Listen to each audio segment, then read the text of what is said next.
नमस्कार, स्वागत आहे सर्वांचं शिल्पा होम किचनमध्ये. तर आज आपण बनवतोय रवा केक.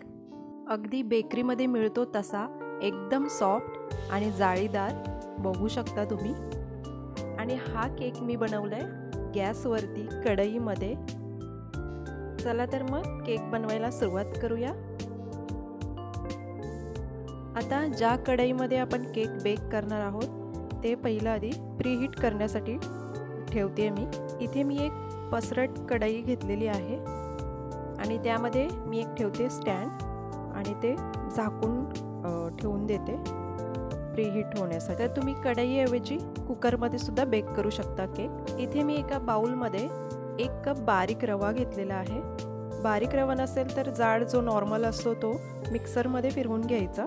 आणि ते अर्धा कप साखर, त्यानंतर 1 कप दूध घेतलंय आणि ते दूध थोडं थोडं ओतून मी मिक्स करून घेते. दूध जे मी इथं वापरले ते नॉर्मल टेम्परेचरवरती आहे. म्हणजे दूध जर का फ्रीजमध्ये असेल तर केक बनवण्याच्या आधी थोडा वेळ बाहेर काढून ठेवायचं, मग ते वापरायचं. 1 कप दूध पूर्ण वापरलंय मी. परत एकदा छान मिक्स करून घेते.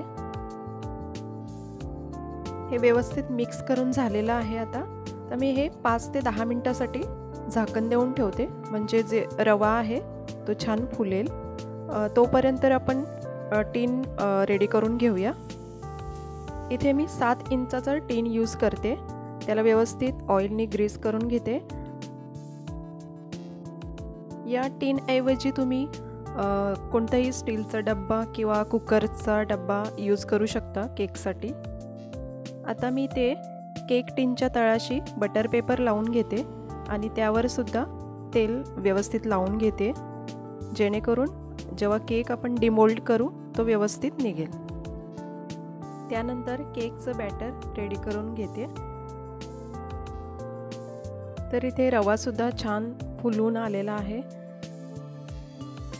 आता मी यामध्ये ॲड करते 1/4 म्हणजेच पाव कप मेल्ट केलेलं तूप. जर तुम्हाला तूप वापरायचं नसेल तर पाव कप तेल घेतलं तरीही चालेल. आता इथे मी घेतले पाव कप दही. आता हे परत एकदा मिक्स करून घेते सगळं. दहीमध्ये जर गुठळ्या वगैरे असतील तर त्या विस्करने व्यवस्थित मिक्स करून घ्यायचे. त्यानंतर मी एका चाळणीमध्ये अर्धा कप गव्हाचं पीठ, 1 टीस्पून बेकिंग पावडर, अर्धा टीस्पून बेकिंग सोडा हे सगळं व्यवस्थित चाळून घेते. गव्हाचं पीठ जे नॉर्मल घरी यूज करतो तेच घेतले. त्याऐवजी मैदासुद्धा घेऊ शकता तुम्ही. चिमूटभर मीठ टाकलंय आणि हे परत एकदा मिक्स करून घेते. एकाच डायरेक्शनमध्ये मिक्स करायचे. तर तुम्ही सुद्धा हा केक घरी अगदी सहज बनवू शकता.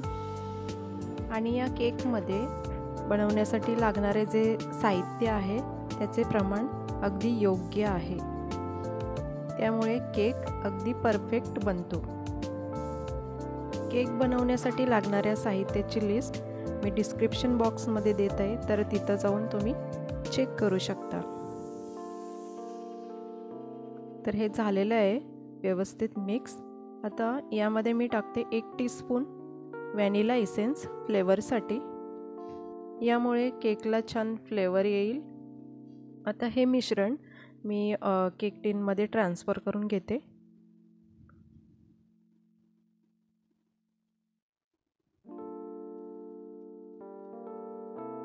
मिश्रण सर्व ओतून झाल्यानंतर टीन 2-3 वेळा टॅप करून घ्यायचं, म्हणजे जे एअर बबल्स असतील ते निघून जातील. आता कढई आपली प्रीहीट झालेली आहे आणि त्यानंतर जे केक टीन आहे ते ठेवायचे कढईमध्ये बेक होण्यासाठी. व्यवस्थित कवर करून घ्यायचे.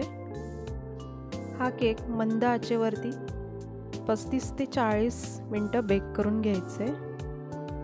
आणि मी 35 मिनटानंतर चेक केलं तर बघू शकता केक एकदम परफेक्ट बेक झाला होता. तर केक परफेक्ट बेक झाला की नाही हे चेक करण्यासाठी एखादी टूथपिक किंवा मग नाईफ केकच्या तळापर्यंत टाकून बघायचं आणि टूथपिक किंवा नाईफ जर का क्लीन आली तर समजायचं की केक परफेक्ट बेक झालेला आहे.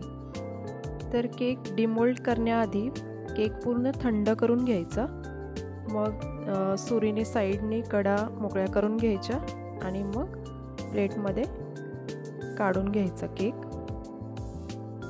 जर तुम्ही हा केक मायक्रोवेव्हमध्ये बेक करणार असाल तर 180 डिग्री सेल्सिअसवरती 30 मिनिट्समध्ये परफेक्ट बेक होऊन जातो आणि व्यवस्थित डिमोल्ड झालेला आहे केक. बघू शकता तुम्ही, खूप सॉफ्ट आणि स्पंजी झालेला आहे. एक पीस कट करून दाखवते तुम्हाला. तर तुम्ही सुद्धा नक्की ट्राय करून बघा. आजच्या केकची रेसिपी कशी वाटली तुम्हाला हे कमेंट्स करून नक्की सांगा मला.